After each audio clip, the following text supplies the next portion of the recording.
Welcome to Stories Cafe. I'm your host for today's gripping mystery, where we join Father Brown in a secluded monastery outside Milan with the Devil's Psalms. Before we begin, I'd love to know where in the world you're tuning in from today. Please share in the comments. Our tale unfolds in the snow-covered hills of Lombardy, where a choir director is discovered poisoned during midnight mass, his face locked in anguish with a cryptic note left behind. Father Brown will rely on his deep moral insight and keen observation to unravel this musical murder mystery. Settle in with a warm cup of coffee. Stay curious, and let's dive in. The Devil's Psalms. Chapter 1. The Silenced Cantor. It's a strange truth that holiness and horror often dwell within the same walls. The monastery of San Cipriano, perched like an eagle's eyrie amid the Lombard foothills, embodied this paradox perfectly on that winter's night. Its ancient stone walls, which for centuries had echoed with the quiet prayers of devoted men, now held something far darker, the silence of a man who would pray no more. The snow had begun falling since early afternoon, turning the steep mountain road into a perilous white serpent, twisting toward the monastery's gates. Along this challenging path, a small, rounded figure trudged steadily upward, pausing now and then to shake snow from a large black umbrella that seemed laughably unfit for the alpine storm.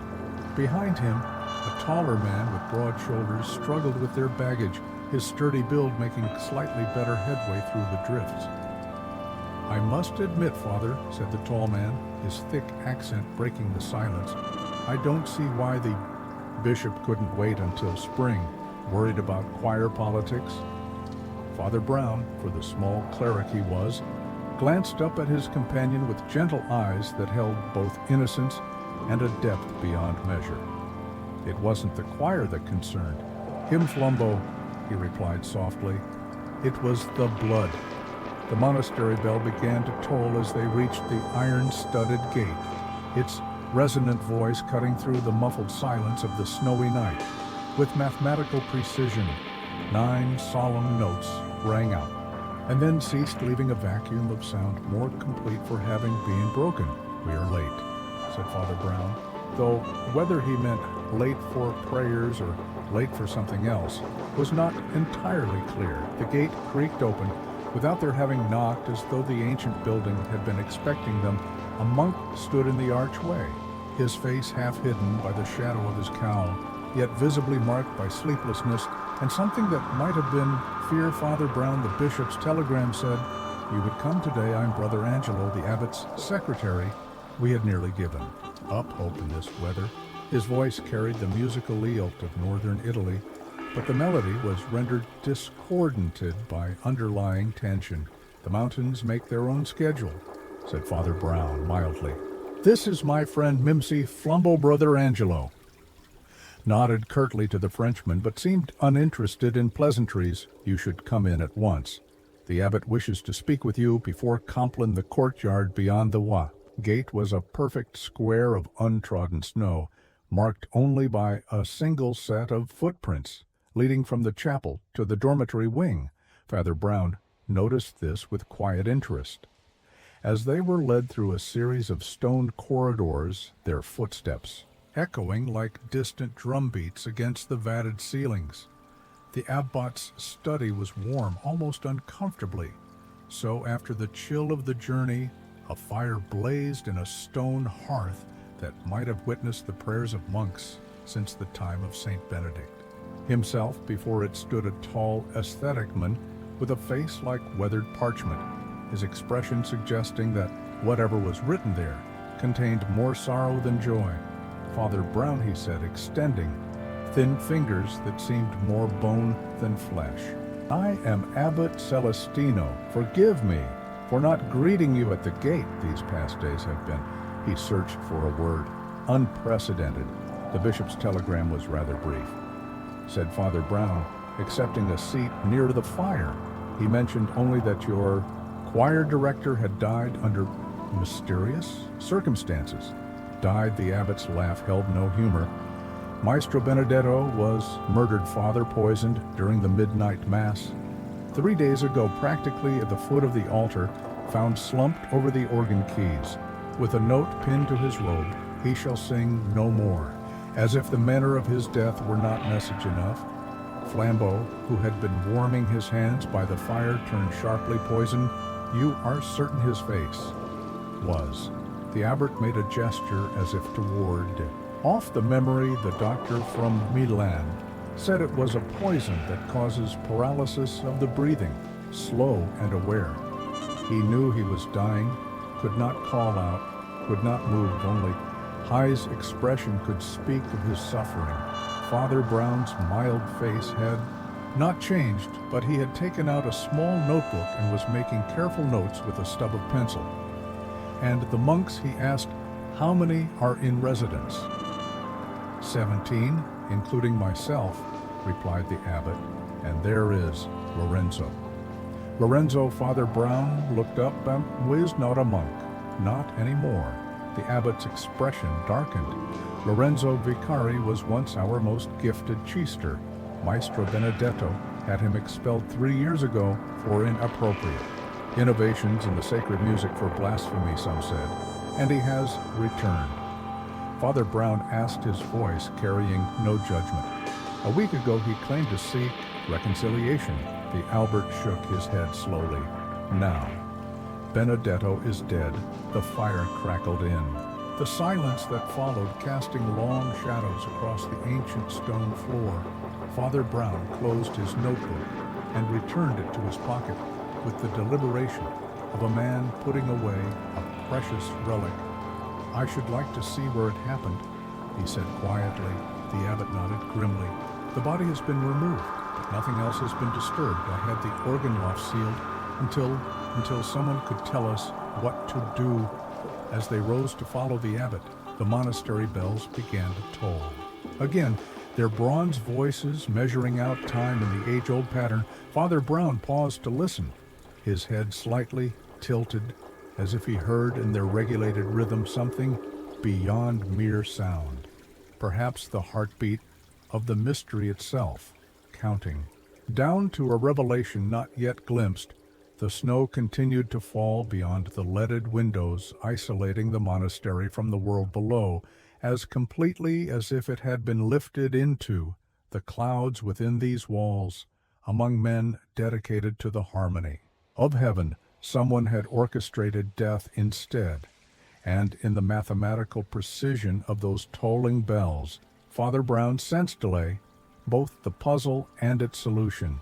Chapter 2, The Disgraced Brother. Chapter 2, The Disgraced Brother, the Chapel of San Cipriano, possessed that peculiar quality of sacred spaces which makes them appear larger from within than without. As Father Brown stood beneath its vaulted ceiling, he felt as though he had stepped not merely into a building, but into the physical manifestation of centuries of faith. Yet tonight, this monument to divine harmony had been transformed into a testament to human discord. The body was discovered here, said Abbot Celestino, leading them up a narrow spiral staircase to the organ loft. During the glory of the midnight mass, the wooden railing at the top still bore a smudge of dark wax, where the official seal had been broken to admit them. The organ itself was a magnificent instrument, its polished pipes rising like a metallic forest toward the ceiling. Before it stood a simple wooden bench, and on the ivory keys lay a sheet of paper, yellowed with age and covered in musical notation. The note was pinned to his robe, the abbot explained. But this music sheet is what he was playing when it happened. Brother Ambrose, our second organist, had to complete the Mass. Father Brown approached the organ with a reverence that had nothing to do with music. He studied the sheet without touching it. His round face, thoughtful Gregorian chant. He murmured very old notation, Maestro Benedetto, was a scholar of ancient music, replied, "The abbot."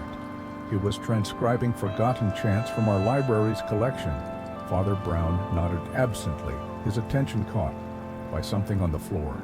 He bent down with some difficulty his portly figure, not designed for such maneuvers, and examined a faint dark stain on the wooden planks. "When did Lorenzo return to the monastery?" he asked, straightening up. The abbot's face tightened. "He arrived 8 days ago, claiming he wished to make amends." Benedetto was reluctant. "I should like to speak with this Lorenzo," said Flambeau, who had been examining the organ pipes with the eye of a man who appreciated craftsmanship in all its forms after Compline the abbot. "Agreed, though. I doubt you will find him repentant. The man has changed since his departure." The bells began again, their solemn cadence summoning the monks to prayer. Father Brown listened attentively, counting each toll as if reconciling them with some inner calculation. "You mentioned that Benedetto had Lorenzo expelled," he said. "On what grounds precisely?" The abbot hesitated, his gaunt face troubled. "Lorenzo began incorporating strange harmonies into the sacred chants. He claimed they were authentic ancient forms, but Benedetto insisted they were corruptions, even blasphemous. Their arguments became heated, physical. Asked, Flambeau directly once admitted the abbot Lorenzo threatened Benedetto with a candelabra. It was after that incident that he was asked to leave. They descended from the loft as the monks began to file into the chapel below, cowled figures moving with the practiced synchronicity of men who'd followed the same routine for decades. Father Brown loft as if it had become a place of contagion. After Compline they were led to small chamber in the guest wing, where a fire had been lit against the mountain chill. A young monk brought bread, cheese, and wine, setting them down with hands that trembled. "Slightly, Brother Ambrose," the abbot introduced, "our remaining organist." The young monk bowed nervously. He had the pale indoor complexion common to scholars, with ink stains on his fingers and anxious eyes that darted between the visitors. "Brother Ambrose worked closely with Maestro Benedetto," explained the abbot. "He was present when it happened." "I didn't see anything unusual," Brother Ambrose said quickly, as if he had been accused. "Maestro Benedetto was perfectly well when the Mass began. Then, during the Gloria, his hands stopped moving on the keys. I thought at first he was allowing for a moment of silence, but then he made a strange sound. Not loud, just a sort of gasp, and his head fell forward." "And where was Lorenzo during this time?" asked Father Brown gently. "In the choir with the other lay brothers," replied Ambrose. "I could see him from the loft. He never approached Maestro Benedetto." Father Brown nodded thoughtfully. "And the note?" "It was pinned to his habit when he was found," said the abbot, "but no one saw it being placed there." Their conversation was interrupted by the arrival of a man whose very posture seemed a challenge. He was perhaps 30, with the intense eyes of a fanatic or a genius, and though he wore the simple garb of a lay brother, he carried himself with none of the customary humility. "Lorenzo Vicari," he announced, making the introduction sound like a proclamation. "I'm told you wish to speak with me, though I've already told everything to the doctor from Milan." "Please sit," said Father Brown mildly. Lorenzo remained standing. "I did not kill Benedetto, though heaven knows he deserved his fate for expelling you," asked Flambeau. "For silencing the truth," Lorenzo replied with sudden passion. "Benedetto was a fraud who built his reputation on lies. He suppressed authentic ancient forms because they contradicted his precious theories, these theories being about Gregorian chant." Father Brown inquired, reaching for a piece of cheese with the absent manner of a man more interested in his supper than the conversation about everything. Lorenzo's voice rose. He claimed to be a purist, but he manipulated the historical record to suete. Himself, when I discovered notations that disproved his work, he destroyed my reputation rather than admit he was wrong. Yet you returned, observed Father Brown, chewing thoughtfully. Something complicated passed across Lorenzo's face. I commit to confront him with new evidenced manuscripts from Florence that prove I was right. I wanted. He faltered for the first time. I wanted him to admit it before the Brotherhood. And did, he asked Flambeau. We never had the chance to discuss it fully, Lorenzo replied, his expression darkening. He avoided me, and when he did speak to me, it was only Tosei that he would consider. My evidence when he had more time, as if 3 years hadn't been enough. Where were you? During the midnight mass, Father Brown asked, his mild tone unchanged with the choir, where a dozen men can verify my presence. Lorenzo answered sharply, I never left my place, never approached the organ loft, and had no opportunity to poison Benedetto, even if I had wished to, which he added, with a defiant glare at the abbot, I did not after. Lorenzo had departed, his footsteps echoing angrily down the stone corridor. Father Brown turned to the abbot with an expression of polite inquiry. You have other suspects in mind, I presume? The abbot looked troubled. Father, we are a brotherhood dedicated to God's work. The idea that any of us could commit such an act is unthinkable. Yet someone has thought it, replied Father Brown quietly. I should like to examine the victim's quarters tomorrow, if I may. Later, in the small guest cell allocated to him, Father Brown stood at the narrow window watching the continuing snowfall. Isolate the monastery ever more completely from the world below. The soft glow of a lantern in the bell tower caught his attention, and he observed with interest the silhouette of a figure moving rhythmically, adjusting the great mechanism that regulated the monastery's heartbeat. And the mathematical precision of those movements, as in the strict counterpoint of the chants and the regulated lives of the monks themselves, lay patterns that both concealed and revealed. And somewhere within that rigid framework of order, someone had composed a requiem of revenge whose final notes had yet to be. Chapter 3. The monastery's clockwork played Chapter 3. The monastery's clockwork morning arrived at San Cipriano, not with the sun which remained hidden behind, dense clouds still heavy with snow, but with the precise mechanical announcement of the bells. Father Brown, who had been awake for some time in contemplation, counted each toll with quiet attention. The monastic day had begun, measured out in bronze, intervals as regular as the beating of an enormous heart. After a sparse breakfast taken in silence with the brothers, Father Brown requested to see the bell tower. This seemed to perplex the abbot, who had expected the visitor to focus on the scene of the crime, or perhaps the victim's quarters. The bell tower, Father, I'm not sure what that could tell you about poor Benedetto's death. Father Brown smiled mildly. I find that in understanding a house, one must first understand how it tells time. The abbot raised his eyebrows, but summoned Brother Thomas, the elderly monk responsible for the monastery's timekeeping. Brother Thomas was a wizened little man who might have been carved from the same ancient oak. As the monastery's furnishings, his hands, though huddled with age, moved with surprising precision as he led them up the narrow, winding stairs of the tower you've maintained.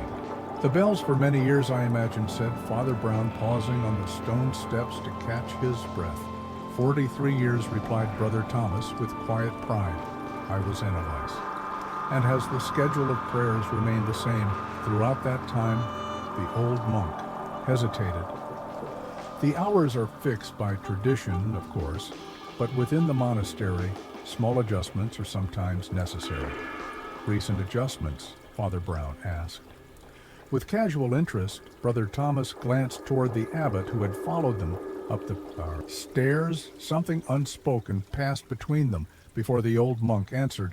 Maestro Benedetto requested certain modifications last month for musical purposes. He said, "What sort of modifications?" asked Flambeau, ducking his head beneath a low beam. "A matter of minutes only," said Brother Thomas, "to better accommodate the special chance for Advent."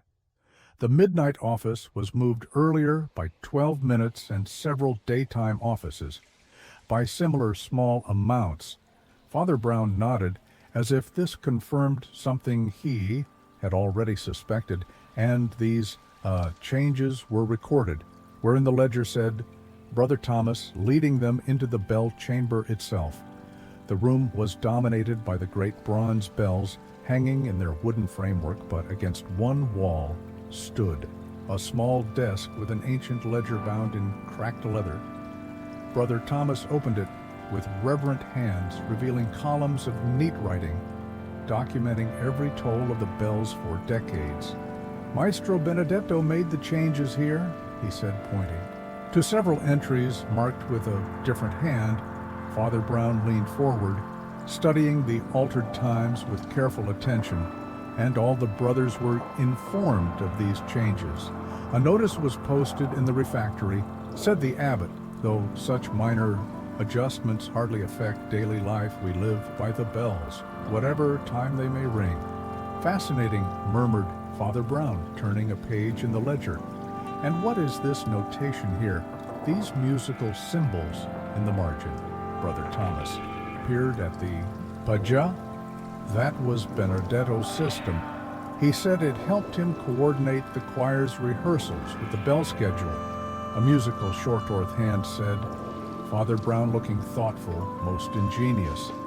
As they descended from the tower, the little priest moved, with the careful deliberation of one who is fitting pieces into a mental puzzle.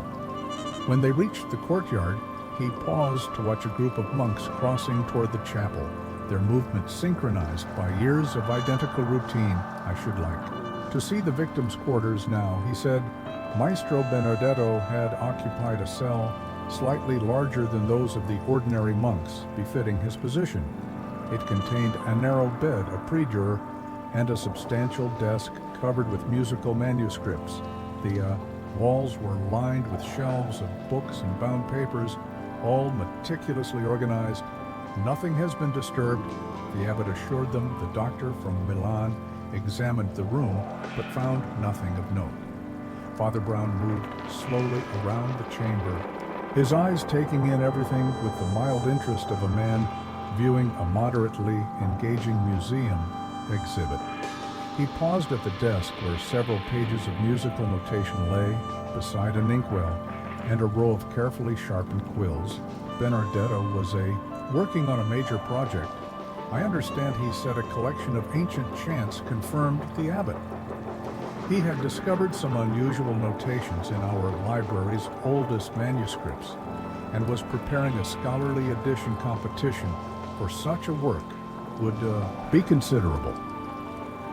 Observed Flambeau Benedetto was the foremost authority on Gregorian chant in northern Italy. Said the abbot with a touch of pride the Vatican itself had expressed interest in his research. Father Brown had moved to the bookshelves and was examining the spines of several volumes with careful attention. Some of these appear quite valuable. The monastery's collection is extensive. Privileges for his research, including this, Father Brown had drawn out a slender volume bound in faded red leather. Unlike the others, this one bore no title on its spine. The abbot frowned. "I don't recognize that particular work." Father Brown opened it carefully. The pages were covered, not with text, but with musical notation, in a style so ancient that even the abbot seemed puzzled by it. "Most curious," said Father Brown, returning the book to its place with care. "Tell me who else, besides Lorenzo, might have had reason to resent Maestro Benedetto?" The abbot's expression suggested he found the question inappropriate. "We are a brotherhood, Father. Petty resentments have no place in monastic life." "And yet," said Father Brown gently, "Benedetto was murdered by someone within these walls." After a moment of uncomfortable silence, the abbot sighed. "Brother Domenico, perhaps he is our librarian, and was himself a musician of some note before taking orders, he and Benedetto occasionally disagreed on. Scholarly matters, repeated Father Brown as if testing the weight of the phrase, "Might I speak with Brother Domenico?" The librarian proved to be a tall, thin man with the stooped shoulders of one who has spent a lifetime bending over books. His cell, adjacent to the library itself, was even more crowded with volumes than Benedetto's had been. Scholarly disagreements, he said, when Father Brown raised the subject, certainly, but nothing that would provoke murder. Benedetto was stubborn and occasionally ungenerous in academic debate. But such is the nature of scholarship, the nature of the disagreement.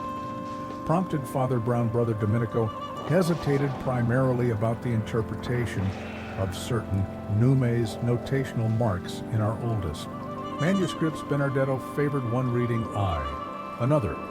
His had become the accepted interpretation because of his position and reputation, and this caused resentment, suggested Flambeau. Truth is truth, said Domenico simply. I believed him wrong, but I did not hate him for it. God's time reveals all errors. Eventually, as they left the library, the bells began to toll for midday prayers. Father Brown paused, listening with close attention to their measured cadence. Then, to the abbot's evident surprise, he requested permission to skip the office and instead visit the refectory, where the notice of schedule changes had been posted. The refectory was empty at this hour, its long wooden tables scrubbed clean and waiting for the meal that would follow. Prayers. On a board near the door hung various notices and lists of duties. Father Brown studied them carefully, his expression revealing nothing. The schedule change is not posted here. Now, observed Flambeau. No, agreed. Father Brown thoughtfully, I wonder when it was removed. Later, as the short winter day began to fade toward darkness, Father Brown stood at the window of his small guest cell, watching the courtyard below. The snow had stopped at last, and a few monks were clearing paths between the buildings. In the bell tower, a light appeared as Brother Thomas prepared for the evening office. Father Brown's round face, usually so mild and unassuming, wore an expression of troubled certainty in this clockwork community where every action was prescribed, and every hour announced someone had manipulated time itself to commit murder. And in the rigid patterns of bells and prayers and ancient music, Father Brown had begun to discern a design as precise and as deadly as the workings of the clock that ruled the monastery. Life, Chapter 4. Ancient harmonies there exists in music. Chapter 4. Ancient harmonies.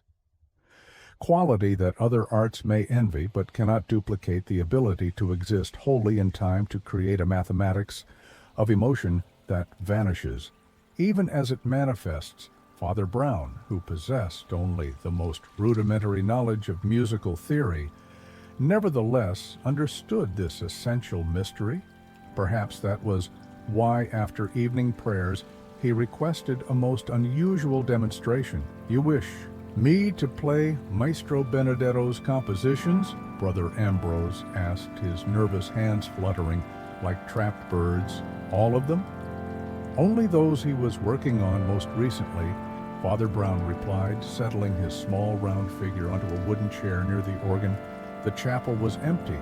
Now, the monks having retired to their cells for the period of silence before sleep, only Father Brown, Flambeau, Brother Ambrose, and the abbot remained beneath the vaulted ceiling, where darkness gathered in the corners like pools of ancient secrets. I'm not sure I understand the purpose, hissed the abbot, his austere face troubled. Music speaks when words fail, said Father Brown with a smile that somehow managed to be both apologetic and firm, and something here has failed rather dramatically to be spoken. Brother Ambrose seated himself at the organ with obvious trepidation. Maestro Benedetto was very particular about who handled his compositions, he said, arranging several sheets of notation before him. These are the chants he was transcribing from the ancient manuscripts as the young monk's fingers touched the keys. A sound of unearthly beauty filled the chapel. It was not merely music, but something older, a bridge between speech and song that seemed to echo from the earliest days of Christian worship. Father Brown closed his eyes, his expression one of intense concentration. The melody proceeded with the inexorable logic of plension, rising and falling like the breath of a sleeping giant. Then, without warning, it shifted into something stranger, a progression of notes that seemed at once archaic and oddly dissonant. That passage said, Father Brown opening. His eyes is that Benedetto's transcription, or his composition brother Ambrose, looked startled. His transcription, of course, Maestro Benedetto would never presume to compose. Original material in the Gregorian style, these are authentic ancient chants, authentic, murmured Father Brown, but perhaps controversial. The young monk hesitated. There were discussions about certain passages. Lorenzo claimed some of the notations Benedetto dismissed as copying errors were actually intentional. He said they represented a tradition of harmonics that had been suppressed. Suppressed by whom, asked Flambeau, by the church itself. According to Lorenzo, replied Brother Ambrose, lowering his voice. Though there was no one to overhear, he spoke of hidden knowledge in the music mathematical principles that aligned with esoteric teachings. The church rejected blasphemy. In other words, said the abbot, severely or perhaps merely musicology suggested. Father Brown mildly, might I see the original manuscript from which this particular cant was transcribed? The abbot shook his head. The original is kept in the Vatican Library. Benedetto worked from photographic copies. Ah, said Father Brown. And where might those copies be? In his quarters, presumably, said the abbot, unless, prompted Flambeau, unless they were among the items that appeared to be missing, admitted the abbot reluctantly. Father Brown's eyebrows rose slightly. You didn't mention missing items before. The abbot looked uncomfortable. We only discovered it today, brother. Domenico was cataloging Benedetto's papers and noticed that certain photographs and at least one notebook are unaccounted for. Most interesting, said Father Brown, brother. Ambrose, would you play the passage again, please? And perhaps the one that follows it. As the music resumed, Father Brown once more closed his eyes, but his lips moved slightly, as if counting or perhaps praying, when the final notes faded into silence. He nodded as though something had been confirmed. Tell me, he said to Brother Ambrose, did Maestro Benedetto ever discuss the relationship between his musical theories and the monastery's bell schedule? The question seemed to startle the young monk, not directly, though he was fascinated by the mathematical precision of the bells. He said once that Brother Thomas's timepiece was more reliable for rehearsals than any modern clock. Father Brown nodded thoughtfully.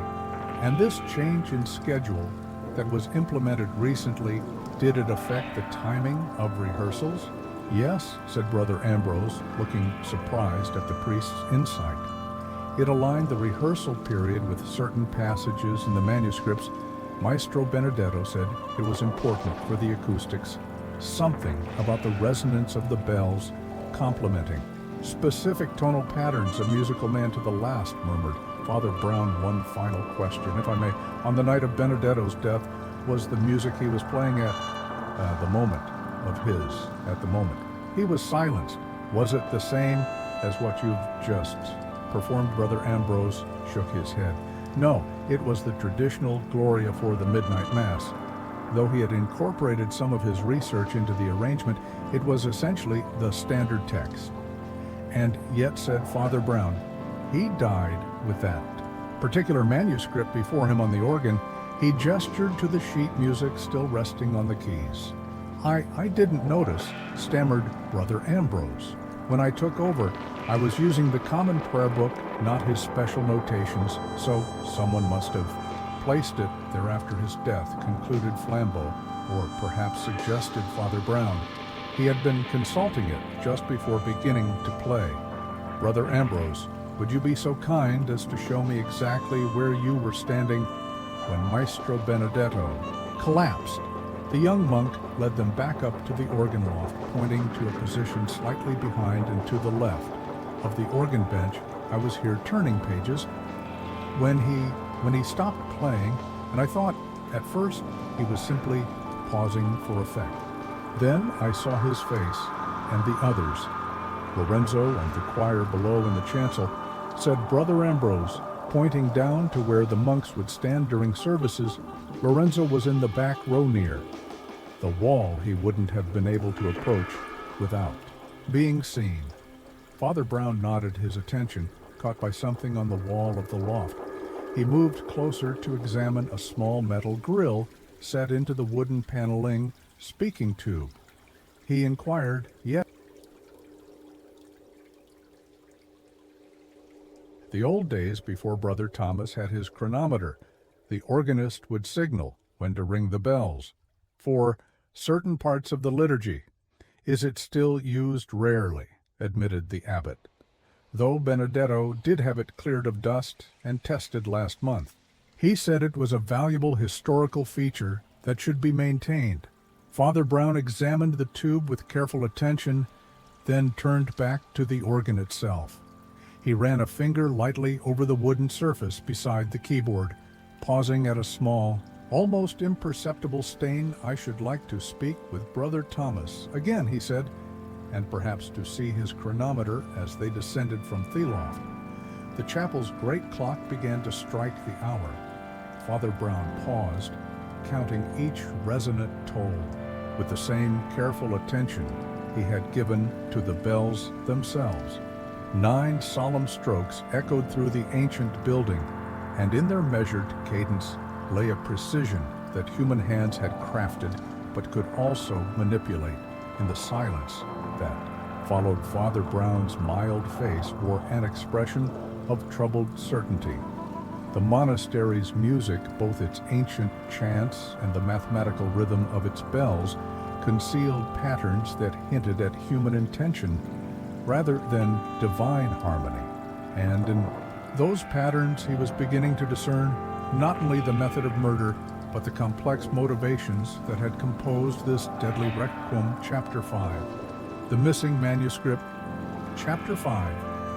The Missing Manuscript. It is one of the paradoxes of monastic life that institutions dedicated to the eternal are often the most meticulous keepers of temporal records. The library of San Cipriano was no exception, a treasure house of documents spanning nearly a millennium, each cataloged with a precision that would impress even the most fastidious of modern archivists. It was here that Father Brown found himself the following morning, watching as Brother Domenico unlocked a heavy wooden cabinet with a key that hung from a chain around his neck. "These are our most valuable manuscripts," explained the librarian monk, his long fingers moving with reverent care over ancient bindings. Benedetto had special permission to access them for his research, a considerable responsibility. Observed Father Brown mildly, one he took most seriously. Replied, "Brother Domenico Benedetto may have had his faults, but carelessness with historical documents was not among them." The cabinet contained perhaps 24 volumes each, protected by a sleeve of acid-free linen. Brother Domenico drew out one with particular care, placing it on a reading stand designed for fragile manuscripts. This is the Antifenary of Abbot Silvano from the 12th century. He said it contains some of the notations that were central to Benedetto's research. Father Brown leaned forward with interest, though it was clear from his expression that the ancient musical markings held little meaning for him, and the manuscript from the Vatican that he was studying, it was similar to this Brother Domenico's face, changed almost imperceptibly. "How did you know about that?" Brother Ambrose mentioned photographic copies, said Father Brown. "Ah." The librarian seemed to relax lightly. Yes, the Vatican manuscript was from the same period, but contained several chants, not recorded elsewhere. Benedetto believed they might be the only surviving examples of a particular tradition, the same tradition Lorenzo championed, suggested Flambeau, who had been examining the library's architecture with professional interest. Brother Domenico hesitated yes and no. Lorenzo believed the notations indicated something unorthodox. Benedetto insisted they were simply an early variant of conventional practice.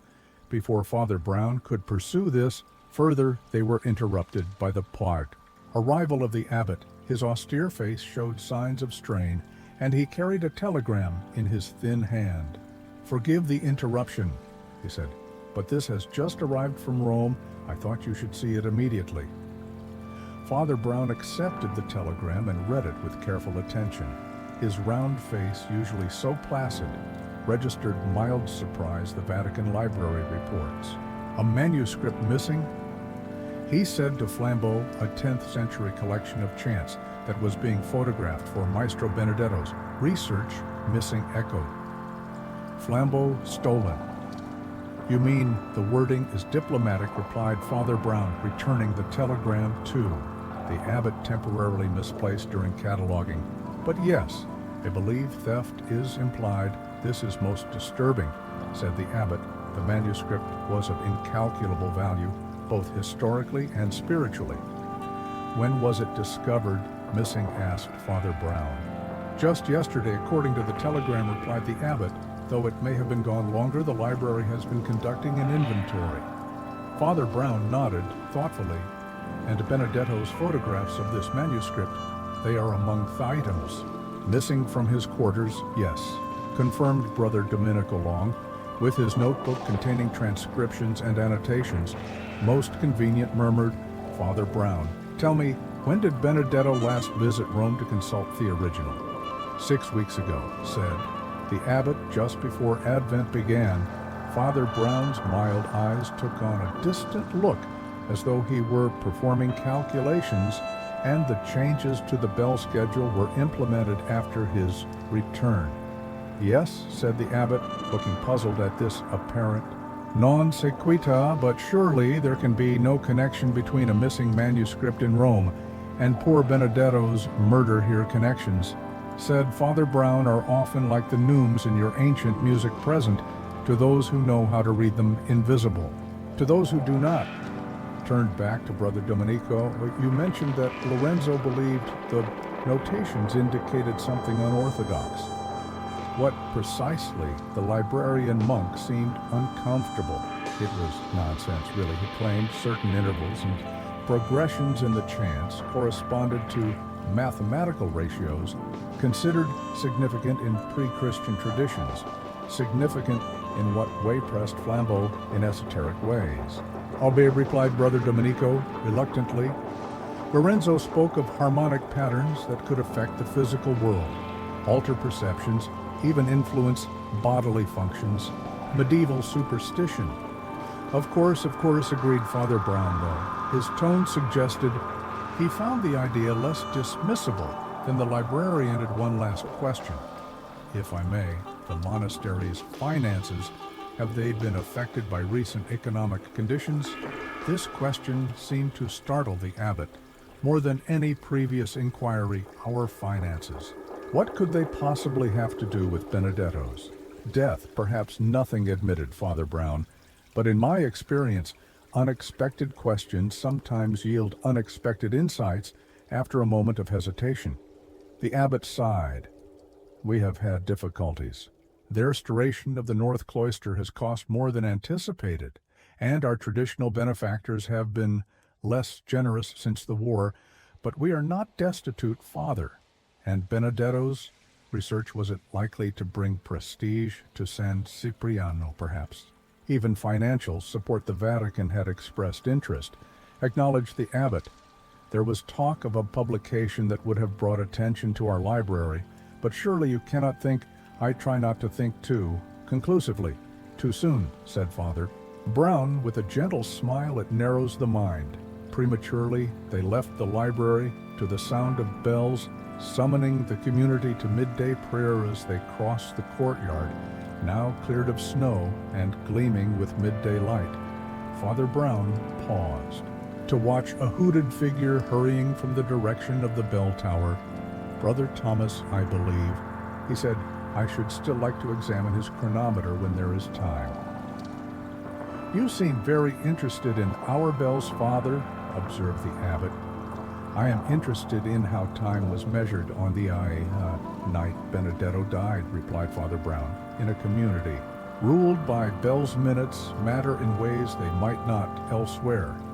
Later, as afternoon shadows lengthened across the courtyard, Father Brown stood at the window of his guest cell, watching as several monks cleared the last of the snow from the paths among them was Lorenzo working with Avigor that suggested physical labor was a welcome outlet for inner turmoil when Flambeau joined him at the window.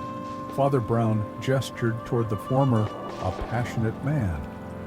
He observed, "But passion alone rarely leads to the kind of calculated murder we are investigating." "You don't think he did it then?" asked Flambeau. "I think," said Father Brown carefully, "that we are dealing with a crime of precision rather than passion, a composition rather than an improvisation, if you will, and like any composition, it required both inspiration and technique." Below, Lorenzo had paused in his work, his attention caught by something at the entrance to the bell tower, a scrap of paper that had apparently blown from an open door. He picked it up, glanced at it, then looked up sharply toward the tower itself, where a light had just appeared in the window. "The monastery has many secrets," mused Father Brown, watching this small drama unfold, some ancient, some quite new, and in the space between those secrets, I believe we will find the truth about Maestro Benedetto's death. The bells began to toll for vespers, their bronze voices, measuring out the monastery's rhythm with mathematical precision, and in their ordered cadence, Father Brown heard not only the pulse of monastic life, but the echoes of a deadly calculation whose final sum was Murder Chapter 6, Encoded Melodies, Chapter 6, Encoded Melodies. There exists a curious relationship between music and mathematics, each speaking a language that the others somehow understands, though they appear to inhabit entirely different realms of human experience. It was this relationship that occupied Father Brown's thoughts as he sat in the empty chapel that evening, listening to Brother Ambrose play the specific chant that had been performed on the night of Benedetto's death. "From the beginning, if you please," said Father Brown. "Lamps, and play it exactly as it was performed that night, not as it was written." Brother Ambrose's hands hesitated above the keys. "I'm not sure I understand the distinction, Father. Maestro Benedetto's transcription and the actual performance, were they identical?" Father Brown's mild voice carried a subtle insistence. The young monk looked uncomfortable. "There were adaptations. Maestro Benedetto believed that certain passages required interpretation beyond the strict notation, the very passages." Lorenzo disputed, perhaps suggested. Father Brown, Brother Ambrose nodded reluctantly. "Yes, the sections with unusual harmonic progressions. Please play both versions, first as written in the original, then as Benedetto performed it, as the monk's fingers moved across the keys. The chapel filled with sound that seemed to belong to another century, austere yet mysteriously beautiful. Father Brown closed his eyes, his lips moving slightly as though counting or perhaps praying when the first version ended. Brother Ambrose paused, and now, as it was actually performed, prompted Father Brown. The second version began similarly, but as it progressed, subtle differences emerged, alterations in tempo, slight shifts in emphasis, and most notably the omission of certain note progressions that had given the original its distinctive character. He removed the very elements Lorenzo insisted were authentic, observed Flambeau, who stood near the altar with the abbot. Benedetto considered them corruptions, said the abbot defensively, medieval Copists often introduced errors or preserved knowledge others wished forgotten. Suggested Father Brown quietly, Brother Ambrose, "The night Benedetto died, which version was performed?" "His version." "Of course," replied the monk, looking startled at the question. "We always followed his direction." Father Brown nodded thoughtfully. "And the specific chants scheduled for the moment of elevation during that Mass, was it the one we've just heard?" Brother Ambrose frowned in concentration. "No, that's odd, I believe. We were to perform the Sanctus. At that point the Gloria came earlier. Yet Benedetto died during the Gloria," said Father Brown. "Was there a change in the order of service?" "Not that I recall," said Brother Ambrose, though, with the special adaptations for Advent and the adjustments to the bell schedule had trailed off. Looking confused, Father Brown rose from his seat and approached the organ, examining the music still resting on the stand. These markings in the margin: Benedetto. Annotations: yes, confirmed, Brother Ambrose. His reminders about tempo and emphasis, and these numbers, measure counts, I believe, for timing the performance. Father Brown's finger traced a sequence of numbers that appeared to have no relationship to the musical measures. These as well, Brother. Ambrose leaned closer. I'm not sure what those indicate. They don't correspond to any musical notation. I'm familiar with. Father Brown studied the numbers with careful attention, then turned to Thabit.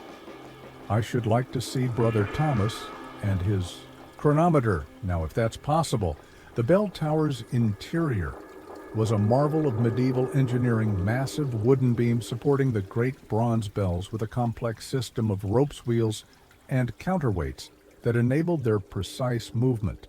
In a small chamber below the bells proper, Brother Thomas maintained his station, surrounded by several timepieces of varying antiquity. The chronometer, said the elderly monk, indicating an instrument that resembled a marriage between an astronomical clock and a maritime chronometer, accurate to within 10 seconds per month.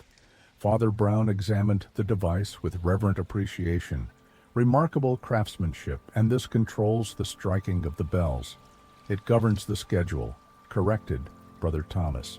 The actual striking mechanism is there. He pointed to a complex arrangement of weights and levers connected to a rotating drum, studied with pins. A programming device, observed Flambeau with professional interest, like a music box, but 4 bells exactly. So, said Brother Thomas with evident pride, the pattern of pins determines which bells sound, and in what sequence Father Brown had moved to examine the drum, and this pattern can be altered with great care. Yes, the pins can be repositioned to create different sequences or timing. Was it altered recently? Asked Father Brown, his mild eyes suddenly sharp. Brother Thomas hesitated, glancing toward the abbot. Maestro Benedetto requested some adjustments last month for the Advent services. Adjustments to the sequence or the timing? Both, admitted Brother Thomas. Said it was to better align certain musical passages with the acoustics of the chapel, a matter of resonance. Father Brown nodded as though something had been confirmed. One final question.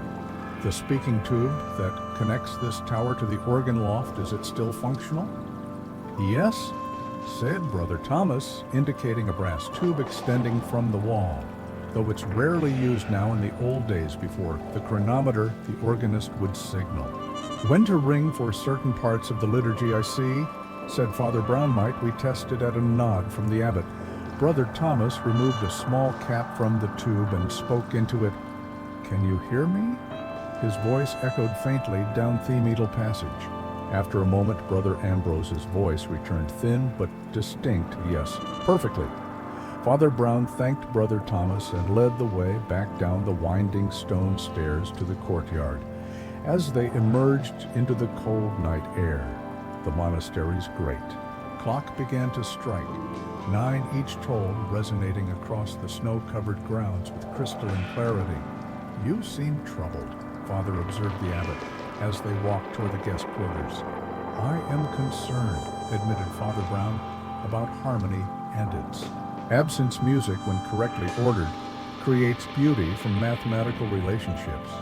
But those same relationships, when disordered, he did not complete the thought, but his round face bore an expression of sorrowful certainty in the precisely ordered world of the monastery, where every hour was announced and every note prescribed. Someone had composed a different kind of harmony, one whose final chord was death, and Father Brown, listening with both his ears and his soul, had begun to discern it. Pattern Chapter 7, False. Chapter 7, False Harmonies. There is a particular quality to silence in places built for music, a tension like that of an instrument, between notes not truly empty, but rather pregnant with potential sound. The chapel of San Cipriano possessed this quality in abundance. As Father Brown stood alone in its shadowed nave early the following morning, the first gray light of dawn filtering through the ancient stained glass to create patterns in the stone floor as intricate as any musical score, he had come before the monk's first office, seeking the particular clarity that solitude brings. His round face, usually so mild and unassuming, wore an expression of troubled certainty as he moved slowly around the chapel, pausing at stations that had become significant in his invisible map of the Crimetheorgan loft, the choir stalls, the speaking tube, the bell pull near the secretary door. "You have reached a conclusion," said a voice from the shadows. Father Brown showed no surprise. As Flambeau emerged from the darkness near the confessional, "Not a conclusion," he replied, "Rither. A composition. I can hear the melody now, though some notes remain unclear."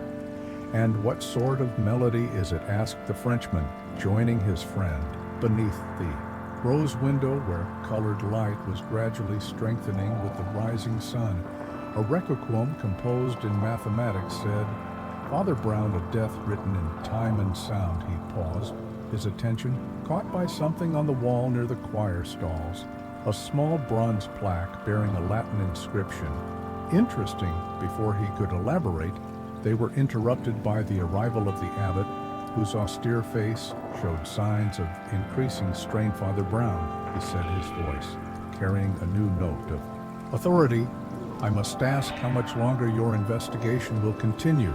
The brothers are unsettled, and we have received word that the provincial will be visiting next week. I had hoped this matter would be resolved before then." "No, Morel." Father Brown regarded the abbot with mild eyes that nevertheless held a certain firmness. "I understand your concern, Father Abbot, but this is not a matter to be hurried. Ammon has been murdered with considerable ingenuity. Lorenzo remains the obvious suspect," said the abbot. "His motive is clear, his character unstable." "And yet," said Father Brown gently, "his alibi appears sound, unless you believe Ammon can be in two places at once, or perhaps that time itself can be manipulated." The abbot's eyes narrowed slightly. "What exactly are you suggesting?" "I am suggesting," replied Father Brown, "that I should like to know the position of every monk in this community at the moment." The third bell of the midnight office tolled on the night Benedetto died. This unusual request seemed to catch the abbot off guard. "The third bell, I don't understand the significance. Indulge me," said Father Brown with a smile that somehow conveyed both humility and immovable purpose. After a moment's hesitation, the abbot nodded curtly. "Very well, I will have Brother Angelo compile the information, though I doubt it will reveal anything useful." "On the contrary," said Father Brown, "I believe it will confirm what the music has already told me." When the abbot had departed, clearly unsatisfied with this cryptic response, Flambeau turned to his friend with raised eyebrows. "The music has told you something." "Indeed," replied Father Brown. "It has told me of a cleverly altered score, not just of notes, but of time itself." He glanced toward the organ loft. "I should like to examine the passageway behind the organ more carefully. There is something about its acoustics that troubles me." The narrow corridor behind the organ was dusty and dim, illuminated only by what little light filtered through cracks in the wooden paneling. Father Brown moved slowly, his attention focused not on the floor or walls. "The massive instrument here," he said at last, indicating a section of the ceiling where a small hatch was barely visible in the gloom. "Where does that lead?" Flambeau, being considerably taller, reached up to push at the hatch. It moved slightly, but appeared to be secured from above to the room above. "I presume part of the bell tower. Perhaps the library winger joins the bell tower," mused Father Brown. "I wonder their exploration was interrupted by the arrival of Brother Angelo, who informed them that the abbot requested their presence at breakfast, where Lorenzo had begun making accusations against several monks." The secretary's normally composed face showed signs of agitation.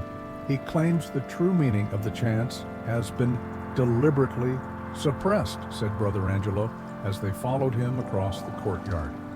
"He is demanding access to Benedetto's papers to prove his theories." In the refectory, they found a scene of unusual disorder for a monastic community.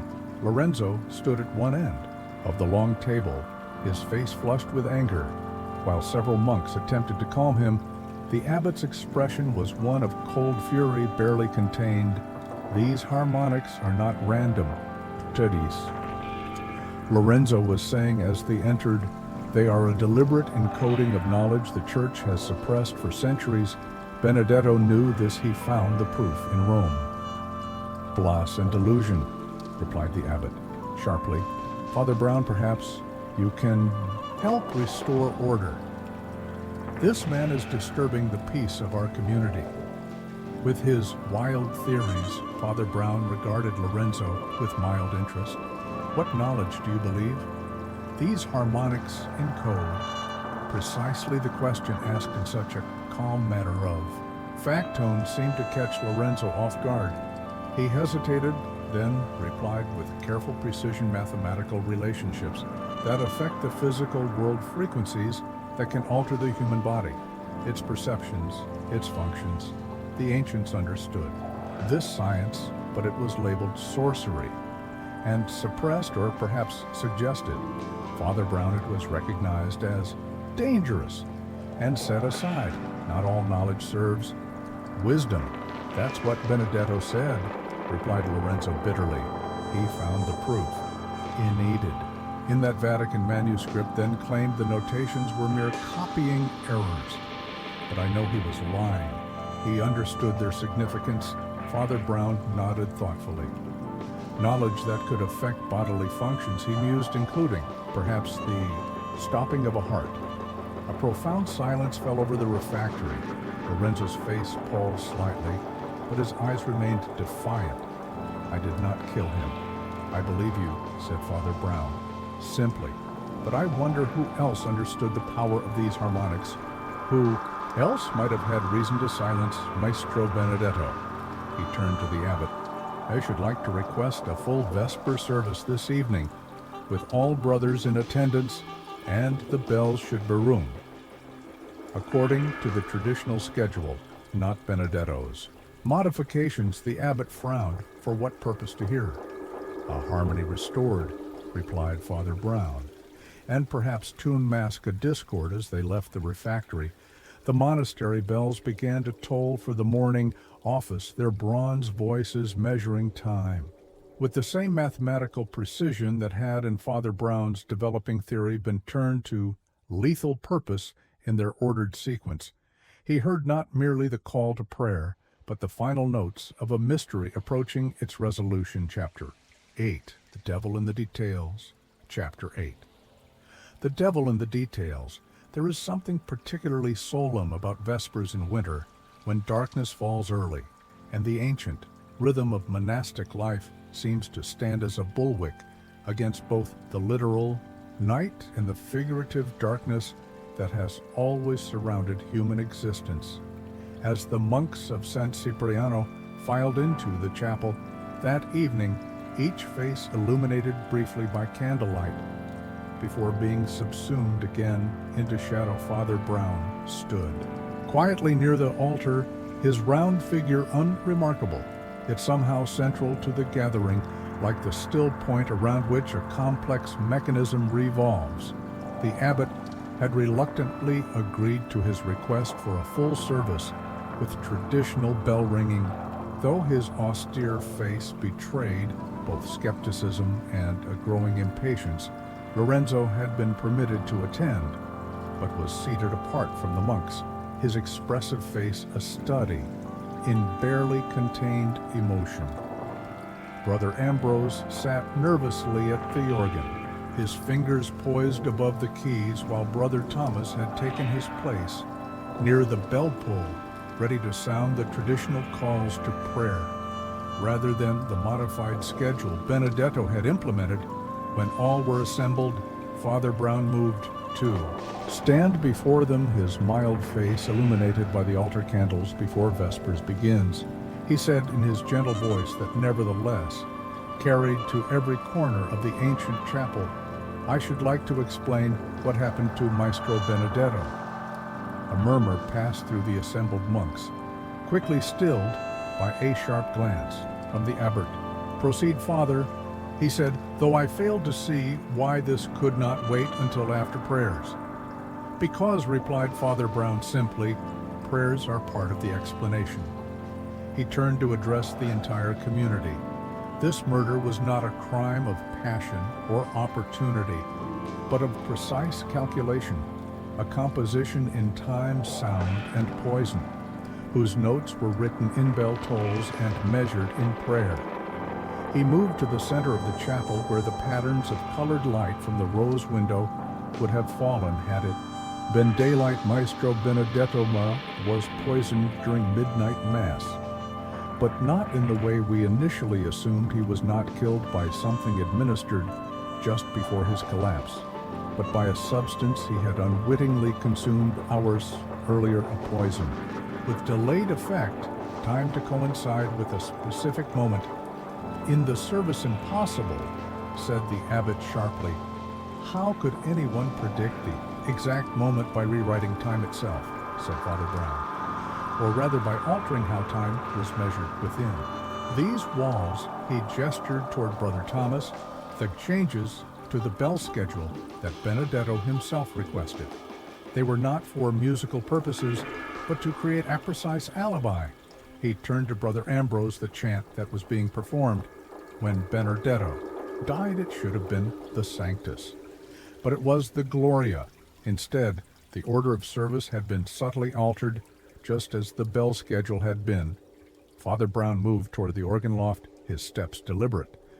But there was something more ingenious. Still, the musical notations themselves, those disputed harmonics that Lorenzo believed contained ancient knowledge, and Benedetto dismissed as copyist errors, they did indeed encode a science, though not in the way Lorenzo imagined. He paused, his mild eyes moving from face to face in the assembly. When rendered at precise frequencies, certain harmonic combinations can indeed affect the human body, including, as it happens, triggering the release of a poison that had been designed to activate only under specific acoustic condition. Lorenzo started from his seat.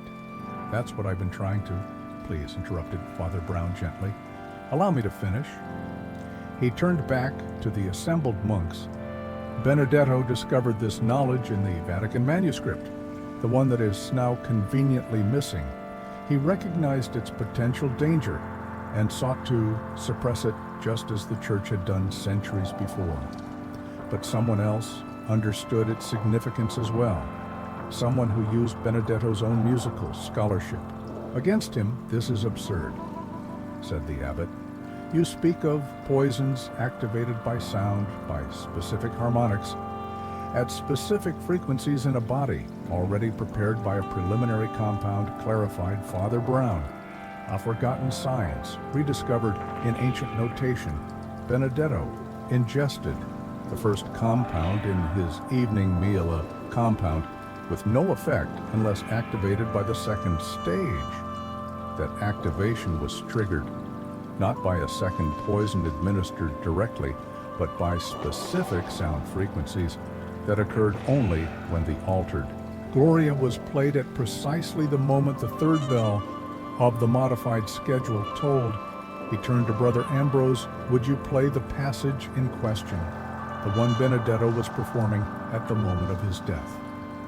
With trembling hands, Brother Ambrose began to play. The haunting melody filled the chapel.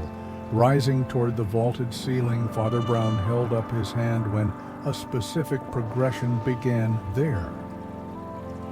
He said that harmonic sequence, when combined with the precise resonance of the third bell under the altered schedule, triggered the fatal reaction. It is a science that seems like sorcery to modern minds, but the ancients understood the physical power of sound in ways we have forgotten, and who asked the abbot coldly arrange this elaborate murder, someone with access to both the bell mechanism and Benedetto's musical compositions, said Father Brown, someone who understood both the ancient notations and the principles of acoustics, someone who had reason to want not only Benedetto silenced, but his research suppressed.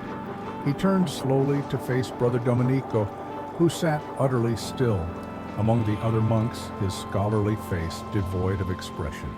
The librarian said Father Brown, who found in those ancient manuscripts a knowledge he believed too dangerous to be rediscovered even by a scholar as renowned as Benedetto.